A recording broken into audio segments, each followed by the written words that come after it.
أعوذ بالله من الشيطان اللعين الرجيم.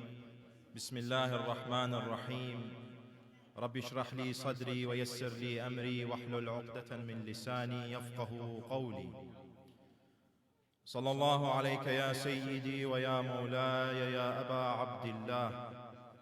صلى الله عليك يا ابن رسول الله. ما خاب والله من تمسك بكم وأمن من لجأ إليكم. يا ليتنا كنا معكم سيدي فنفوز والله فوزا عظيما. لتعجيل فرج مولانا صاحب العصر والزمان ارفعوا أصواتكم بالصلاة على محمد وآل محمد.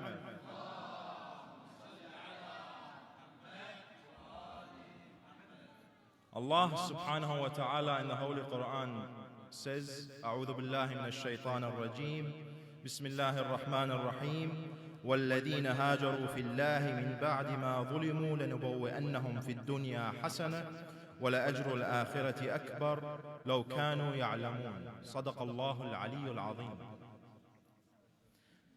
The religion of Islam and the Holy Quran specifically has guides and rules and laws for us to apply to our lives. And some people will come to you, and some people might say that the Quran and the laws of Islam only apply to back in the day, to when the Quran came down. Only in the time of the Prophet do these laws apply and these rules apply. Or only in a specific area, in a specific time.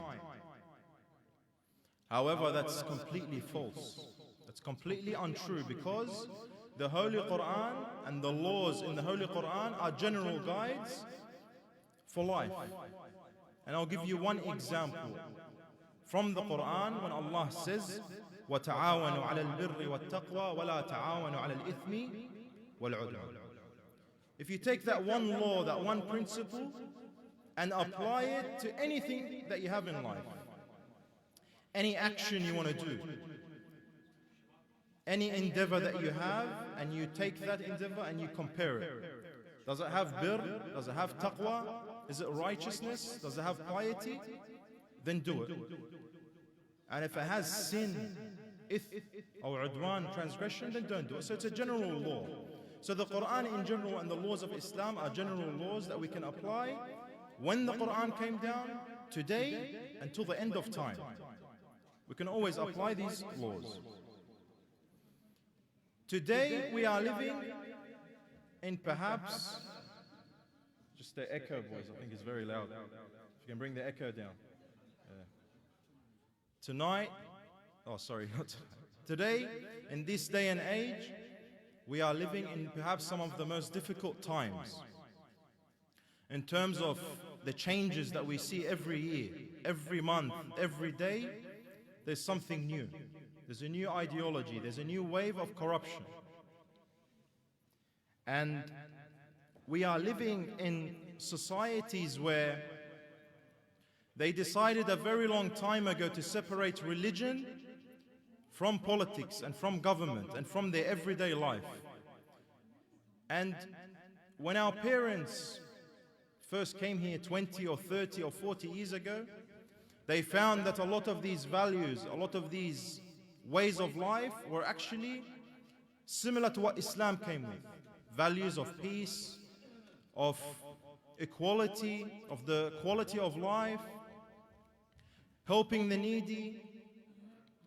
So it was kind of like Islam without the banner of Islam. However, when you separate religion from government and from politics, and from the way laws are made, you lose the boundaries and you lose the general guidelines that dictate where you can go. And that's why you find that today society is lost and society is conflicted, because whatever they think is right at the time becomes a law. For example, we have the freedom of religion, freedom of speech. And now you have the freedom to identify as a helicopter, to identify as a bicycle, whatever you want to identify as. And these conflict with each other. Society is at a point where it's conflicting with each other. So we find that in terms of the concept of migration, and hijrah is mentioned many times in the Quran, and it is always or mostly mentioned in a good way. It praises those who migrate for the sake of Allah Azza wa Jal. Now when we are born, all of us here, like these young boys, you were all born in Australia.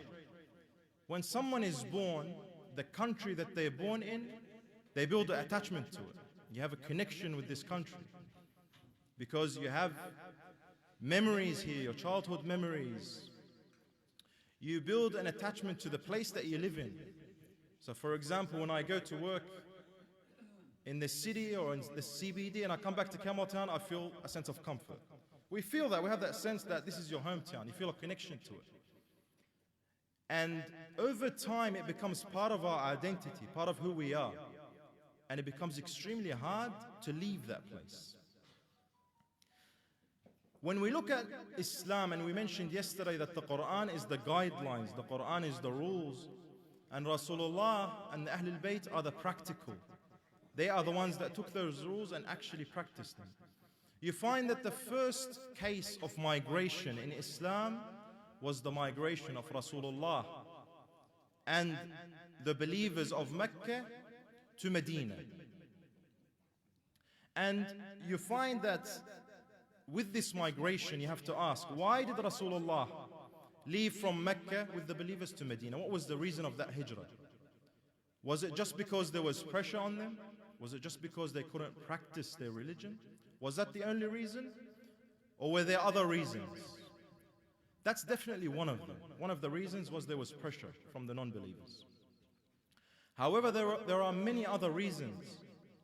When you look at the religion of Islam, according to history, it spread to all the other countries because of this migration. So that's a very important reason. However, it's not the only reason.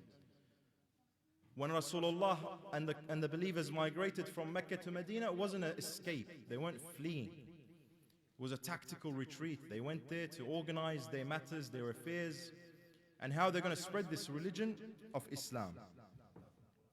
The verse, the ayah states, وَالَّذِينَ هَاجَرُوا فِي اللَّهِ. Not all migration is for the sake of Allah Azza wa Jal. Sometimes we migrate to get married.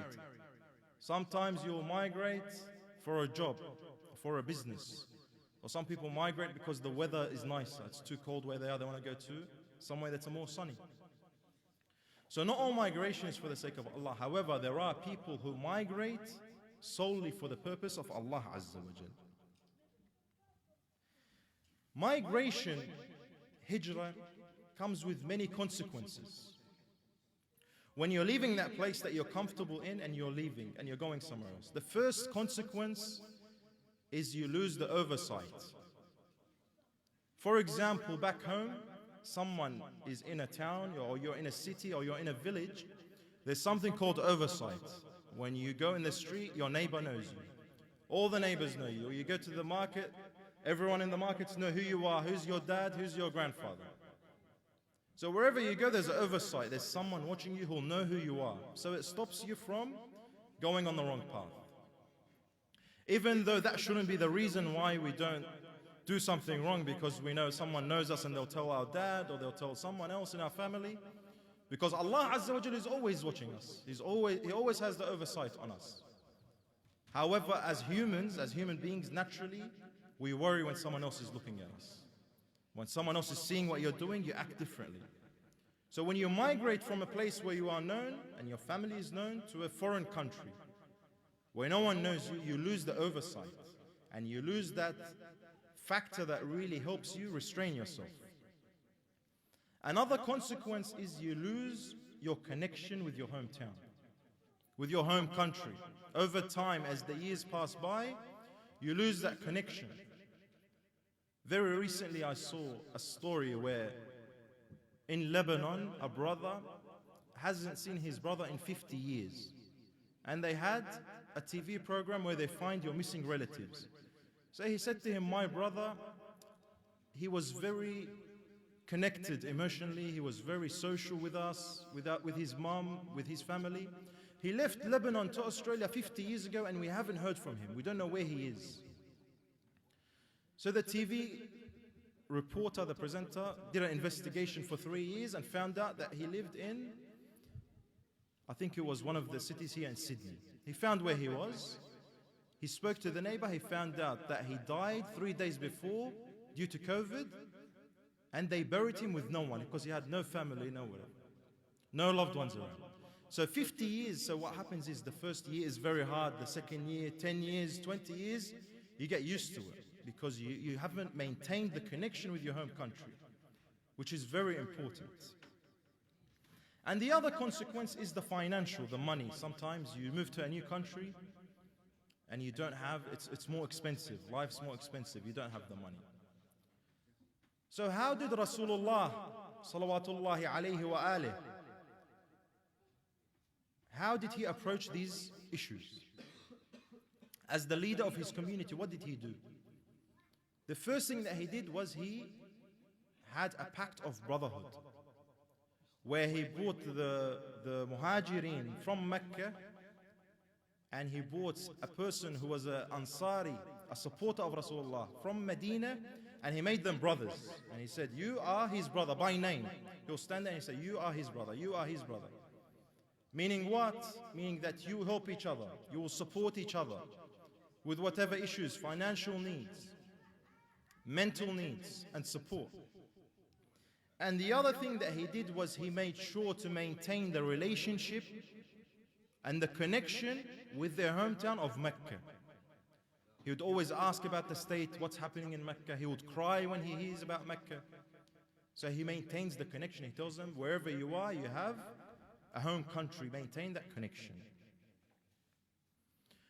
When it comes to the matters of migration and hijrah, from an Islamic law perspective, from jurisprudence perspective, our fuqaha, our ulama, the maraji', they ask a question. They say that if someone is living in a country and it's their home country and it's where all their family is, where their money is, where their houses are, where their kids are, and they cannot practice their religion, can they stay in this country?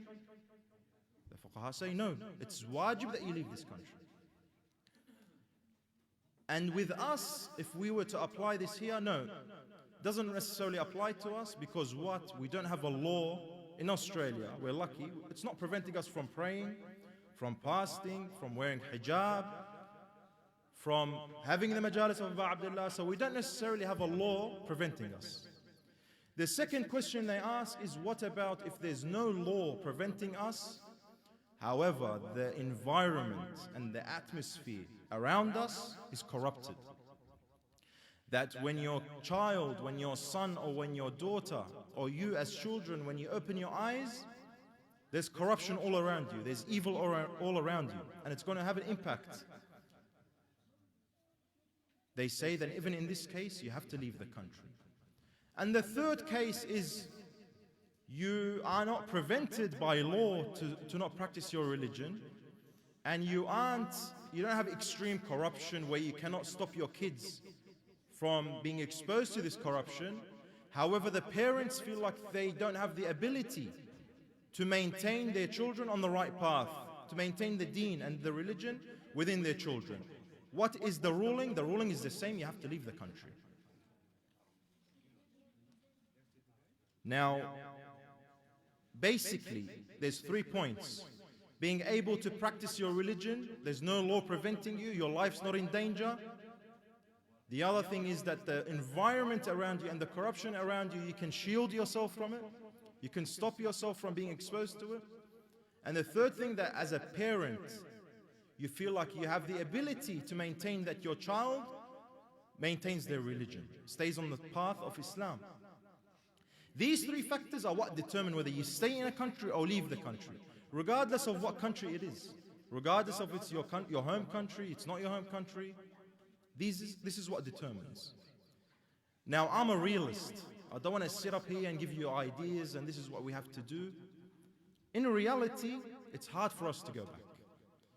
And there's always going to be a debate about, one person will say, yes, we have to, one person says we can't.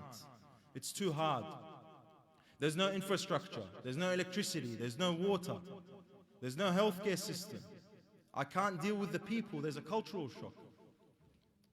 And so these are all real concerns and real worries, and we have to acknowledge them. The other main reasons are that my children are in different levels of school and they don't know the language, they don't know Arabic, their education is going to be affected, their future is going to be affected by going back.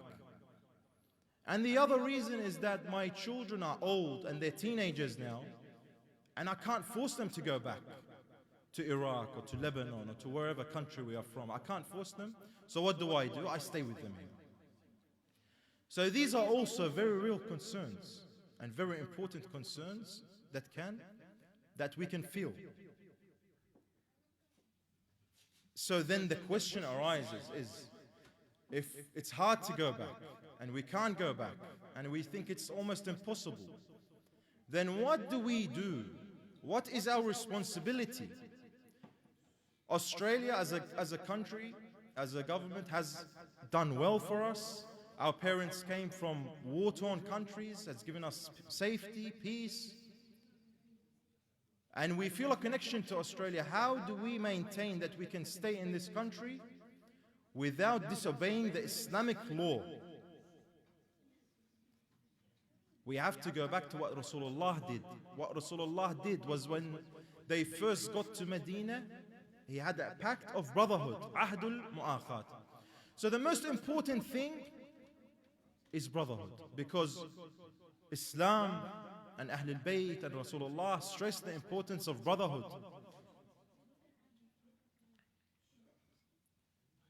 And especially it becomes not just important, it becomes vital when you're migrated. Brotherhood is important when you're in an Islamic country. It becomes absolutely necessary when you've migrated to a foreign country, to a non-Islamic country. Because everyone around you, the entire general population, is not even Muslim, is not even followers of Ahlul Bayt. You have so much differences with them. So the similarities you have with mu'mineen, with your brothers who are Muslim, who are of the Shia school of thought, for example, you have more similarities than differences. You may disagree on some ideas, you may have some disagreements, you may have some issues, but what unites you is that, first of all, you are the followers of Rasulullah. You are united by the banner of Abu Abdullah al-Hussein unites us. Oh.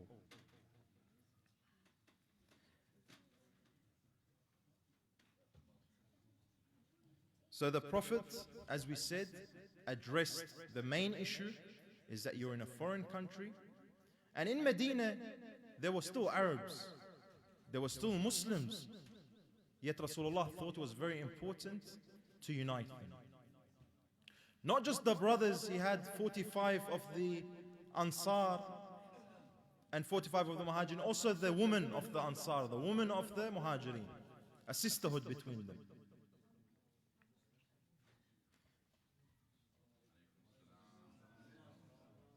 So what we can learn then is,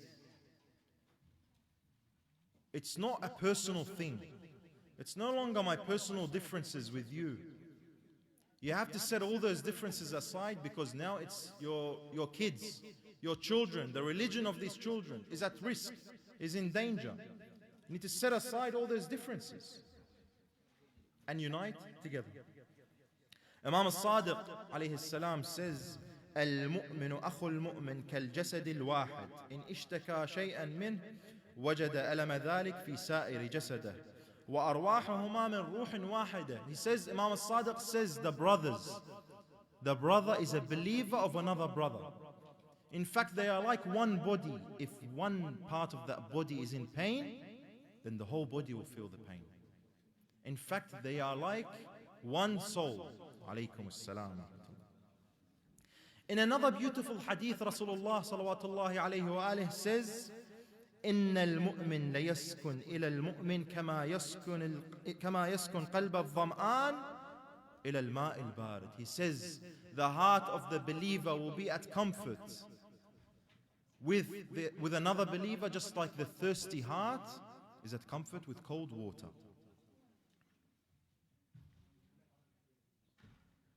So the first thing that we need is we need to be united, we need to have a brotherhood, we need to help each other, we need to work together for the sake of our children, for the sake of their children, our grandchildren, and the generations to come. Now, the fuqaha, in terms of jurisprudence, the Islamic law, they don't just give you the problem and the issue.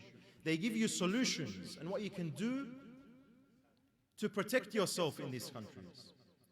His Eminence Sayyid Ali as-Sistani has a book called A Code of Practice for Muslims in the West.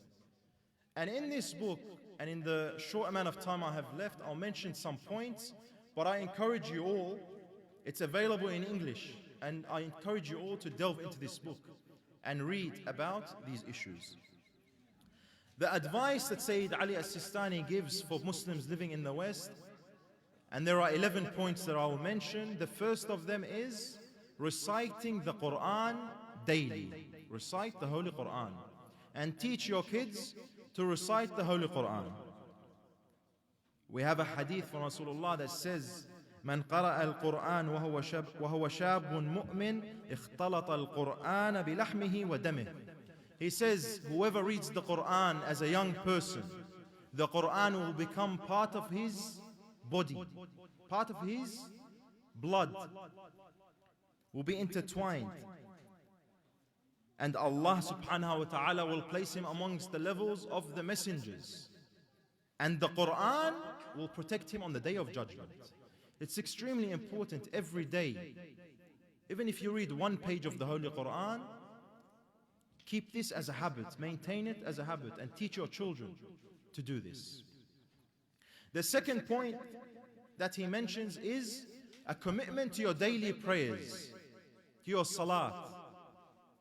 إن الصلاة تنهى عن الفحشاء والمنكر.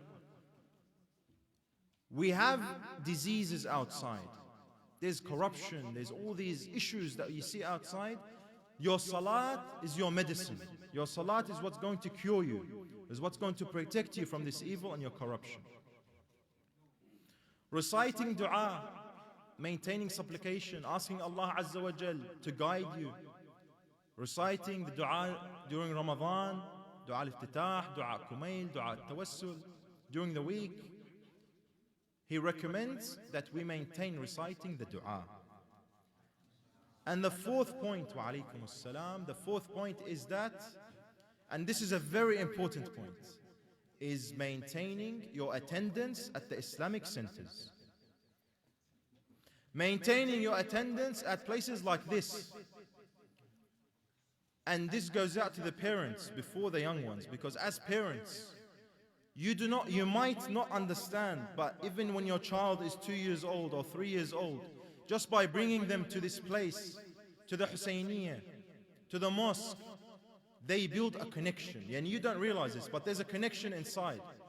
They become familiar with this place, they're attracted with it. When they grow up and when they're 15, when they're 16, they want to come by themselves because they have a connection. So don't let your issues and don't let your problems stop your children from having a connection with these places. And you, my young brothers, if your parents, if you feel like your parents are not bringing you to this place, you need to ask them, you need to encourage them to bring you to the Husayniyah. And attending Islamic classes, maintaining your knowledge of your religion, your knowledge of Islam. Wherever you hear that there's Islamic course or a class, attend that class. And the Sayyid mentions listening to cassettes of lectures. Today we have YouTube, you have podcasts. In your spare time, you're driving to work, wherever you're going, whenever you have an extra half an hour, instead of playing anything else, play a lecture. In English, in Arabic, learn something about your religion. And then he says, keeping away from places of immorality. Now, when they say that the environment that's around you, if it's corrupted, you can't stay in the country, you can control your environment. When we had COVID, when we had the coronavirus, you have to isolate, stay at home, stay safe, stay healthy. If you have places that are corrupted, that have immorality, that you know your kids will be exposed to the wrong things, shelter yourself, protect yourself. Don't go out. Sacrifice your social life for your religion. You don't have to go out to any place just because for the sake of it, or it's fun, or everyone else is going. Shield yourself from going to places that do not please Allah Azza wa Jal. And then, very importantly, establish friendships that bring you closer to Allah Azza wa Jal. When you choose a friend, choose someone that you know will bring you closer to Allah. How would you know that? They tell you when you've done something wrong. When you've done something that Allah is not happy with, they point it out. They point out your flaws. They're not always saying nice things to you, saying good things to you. Choose a friend for the sake of Allah and help each other as friends, as brothers. Visit each other, support each other. Build a network where you can connect with each other, because what happens when you migrate, when you are in this country like this, even if you're born here, and I can consider myself as someone who was born here, I came here when I was 3 months old. But you always feel that you don't belong. There's a lack of belonging because you have different values. And you feel maybe even sometimes a sense of loneliness in this world. So build a connection with those who bring you closer to Allah Azza wa Jal, and make sure that you meet up regularly for the sake of Allah Azza wa Jal. The 10th point is to evaluate yourself. The Sayyid says, it's very important that a Muslim believer living in the West evaluates his actions every day, every week, every month. I have a close friend who told me that his dad gave him as advice. His father told him, when you sleep at night, when you're on your pillow, think to yourself, if tonight is my last night, if I'm not going to wake up tomorrow, have I hurt anyone? Have I taken anyone's right? Have I done something that displeases Allah Azza wa Jal? Am I ready? If tonight I'm going to put my head on the pillow and not wake up tomorrow? Evaluate your actions. You need to evaluate before anyone else evaluates your actions. Before your dad or your mom or someone else or me, I can sit down and evaluate. No, you evaluate your own actions. What did I do today? What did I do this week? Where did I go? Did I read Quran? Did I maintain my prayer on time? Have I done something that Abu Abdullah al-Hussein would not be proud of? Have I done something that Rasulullah would not be proud of in this week? And what can I do to make next week better? What can I do to make tomorrow better? Because we are on a continuous path of self-improvement. We're never perfect. No one's perfect. We're always bettering ourselves. And the final point is a very important point, is to teach your children the Arabic language, the language of the Quran. Make sure, I know brothers who are in their 20s and they come to me and they wish they can read the Quran. And they're Arabic, they know how to speak Arabic, but they can't read. They say, I wish I can read the Quran. It's the language of the Quran. Teach your children Arabic. That's another reason why they can't go back overseas, because there's no Arabic. Maintain the Arabic language. You know, when I was graduating from university, my first job that I got was because of Arabic. I interviewed and someone else interviewed with me, and we both did well in the interview. At the end of the day, I got the job, and the manager gave me a call and he said, you were both very close. The other person had more experience, but because this clinic is going to be in Fairfield, it's going to be in Liverpool, and there's some immigrants, and you know Arabic, you got the job. Even in this society, even in your career here, it will really benefit you. Don't think that the Arabic language will not benefit you. Extremely important to learn the Arabic language. So these are the tips. These are the pointers. Brothers and sisters, I encourage you to go to this website. It's on Sayyid Sistani's website. The book is in English. Al-Fiqh al-Mukhtaribin in Arabic, a code of practice for Muslims in the West. And I'm not saying read the whole book. It's in the first 10 pages.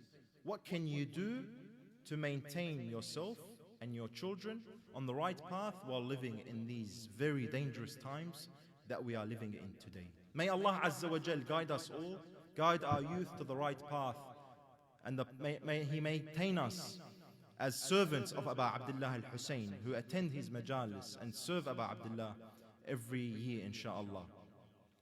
أقول قولي هذا وأستغفر الله لي ولكم وآخر دعوانا أن الحمد لله رب العالمين ورحم الله من قرأ سورة المباركة الفاتحة على أرواح المؤمنين والمؤمنات، أرواح أموات الحاضرين من ليس لهم ذاكر، إلى روحهم الفاتحة تسبقها الصلاة على محمد وآل محمد.